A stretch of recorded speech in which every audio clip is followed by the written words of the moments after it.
এদিকে ঈদ শেষে মহাসড়কে চাপ বেড়েছে যানবাহনের। ঢাকা টাঙ্গাইল যমুনা সেতু মহাসড়কের সেতুর টোল প্লাজা থেকে কালিহাতী উপজেলার পল্লী পর্যন্ত থেমে থেমে চলছে যানবাহন। ভোগান্তি পোহাতে হচ্ছে যাত্রীদের। গণপরিবহনের সংকট থাকায় কয়েক গুণ বেশি ভাড়া দিয়ে জীবনের ঝুঁকি নিয়ে খোলা ট্রাক ও পিকআপে করে গন্তব্যে ছুটছে মানুষ। সিরাজগঞ্জের যমুনা সেতু পশ্চিম সংযোগ মহাসড়কে যাত্রী ও যানবাহনের চাপ রয়েছে। টোল আদায়ের ধীরগতি ও যানবাহন বিকল হওয়ায় ভোগান্তিতে পড়তে হয় যাত্রীদের।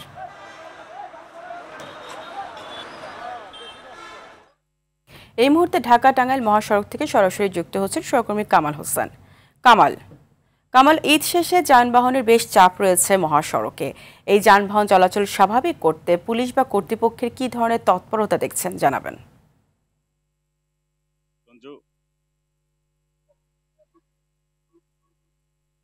জি ফারিয়া, ঈদ যাত্রার মতো ফিরতি যাত্রাও ঢাকা টাঙ্গাইল মহাসড়ক কিন্তু ব্যাপক ভোগান্তি পোহাতে হচ্ছে যাত্রী এবং চালকদের। তো এই ক্ষেত্রে মধ্যরাত থেকে সড়কের বিভিন্ন জায়গায়, বিশেষ করে টাঙ্গাইল বাইপাস থেকে যমুনা সেতু পর্যন্ত বেশ কয়েকটি জায়গায় কিন্তু যানবাহন বিকল হয়েছিল এবং বেশ কয়েকটি দুর্ঘটনা, সেতুর উপরে সহ সড়কের বিভিন্ন জায়গায় বেশ কিছু দুর্ঘটনার কারণে যানজট শুরু হয়ে গেল মধ্যরাত থেকে।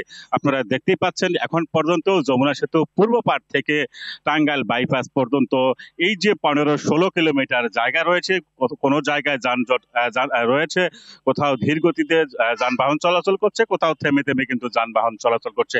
আপনারা দেখতে পাচ্ছেন যে এখন এই যে এলেঙ্গা থেকে যমুনা সেতু যে রুটটি রয়েছে, সেই রুটটি কিন্তু পুরোটাই এখন যানবাহনগুলো ঠায় দাঁড়িয়ে রয়েছে। আমি চালকদের সাথে কথা বলেছি, তারা যেটি বলছেন যে আসলে এই সড়কে যেখানে আধা ঘন্টা সময় লাগতো পার হতে, সেইখান থেকে কিন্তু তাদের 7-8 ঘন্টা পর্যন্ত সময় লেগে যাচ্ছে।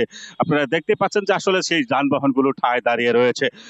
আমি একটি তথ্য এখানে দিয়ে রাখি যে এই সড়কে গেল 24 ঘন্টায় প্রায় 50,000 যানবাহন পারাপার হয়েছে এবং এই যানবাহন থেকে টোল আদায় হয়েছে 3,43,00,000 টাকা।